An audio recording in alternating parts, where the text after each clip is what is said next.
भारत माता की जय। भारत माता की जय।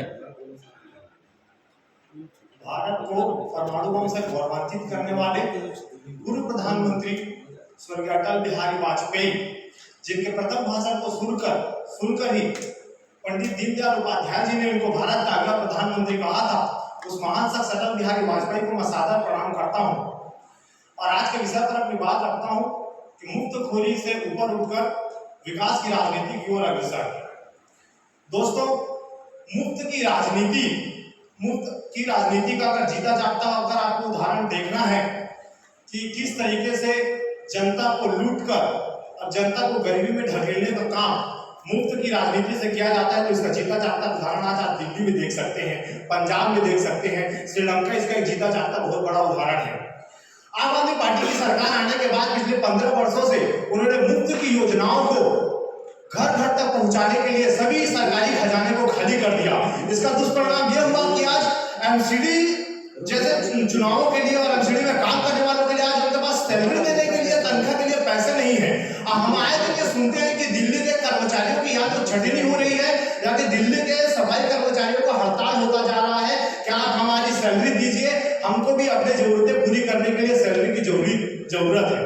और दोस्तों, छत्तीसगढ़ भी इनसे अछूता नहीं है। जिस तरह से मुफ्त की योजनाओं को पिछले कुछ समय से छत्तीसगढ़ की कांग्रेस सरकार ने लागू किया है, छत्तीसगढ़ भी धीरे धीरे आज मुफ्त की योजनाओं को बांटने के चक्कर में पूरे खजाने आज उसके खाली होते जा रहे हैं। छत्तीसगढ़ में भी कर्मचारियों का हड़ताल कई बार हम सब देख चुके हैं। हम भारतीय जनता पार्टी के तमाम सदस्यों ने भी उन आंदोलनों में बढ़ चढ़कर हिस्सा लिया और सरकार को यह जगाने का काम किया है कि आपने कर्मचारियों का तनख्वाह अभी तक नहीं दिया। दोस्तों, पूर्व प्रधानमंत्री इंदिरा गांधी जी ने कहा था कि हमको गरीबी को हटाना है, किंतु अमेरिका के फोर्ब्स मैगजीन के हवाले से एक खबर आया था कुछ समय पहले कि आज भी भारत में 80 लाख से अधिक लोग गरीबी रेखा के नीचे हैं, जबकि यह काम पिछले 70 सालों से कांग्रेस सरकार सत्ता में रहते हुए यह काम कर रही है कि हमको गरीबी को हटाना है। किंतु ये बड़े आश्चर्य की बात है कि 70 साल में सत्ता के रहने के बाद भी वो गरीबी को हटा नहीं सके। 2014 में मोदी जी के सत्ता में आने के बाद हमने इस पर कार्य करना शुरू किया और मोदी जी ने अपने भाषण में कहा था कि हमको मुफ्त की राशन बांटने की जरूरत नहीं है, जरूरत की चीजें बांटने की जरूरत है। और इसी जरूरत की चीजों को आकलन करते हुए उन्होंने एक खांसती हुई मां को गरीब घर में मुद्रा योजना, माफ कीजिएगा, गैस योजना के तहत, उज्ज्वला योजना के तहत गैस देने का काम किया।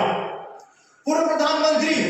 राजीव गांधी जी ने कहा था खुले मंच पे, जब हमारी सरकार 1 रुपया देती है तो जनता तक सिर्फ 25 पैसा पहुंचता है। इसका मतलब उन्होंने साफ कहा था कि 20 के उनके अधिकारी भ्रष्टाचार में लिप्त रहते हैं। इसलिए जरूरत की चीजों को ध्यान में रखते हुए प्रधानमंत्री नरेंद्र भाई मोदी जी ने गरीब और मजदूर किसानों को भी जीरो मुद्रा योजना, जीरो बैलेंस के तहत बैंकों में खाता खुलवाने का काम किया, जिससे पूरा आज 1 रुपया सरकार जो भेजती है, पूरा 1 रुपया आज गरीब मजदूर जनता तक पहुंचता है। मोदी सरकार के आने के बाद से ही हमने मुफ्त की रेवड़ी से ऊपर उठकर जरूरत की चीजों पर लोगों का ध्यान आकर्षण किया और समय समय पर प्रधानमंत्री मोदी जी ने भी भारत के सर्वोच्च पंचायत संसद भवन पर भी यह कहा है कि हमें रेवड़ी बांटने वाले सरकारी लोगों से सावधान रहने की जरूरत है,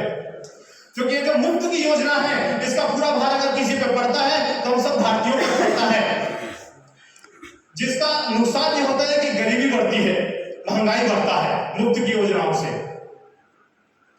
दोस्तों, हम सबको मुफ्त की योजनाओं को बांटने वाले लोगों से सावधान रहने की जरूरत है। आज बहुत ही दुख की बात है कि कांग्रेस सरकार भी अपने पूर्व प्रधानमंत्रियों की बात को भूल चुकी है और सिर्फ मुफ्त की योजनाओं को लागू करने के लिए और वोट बैंक सेकने के लिए लोगों को फ्री की योजना दे रही है।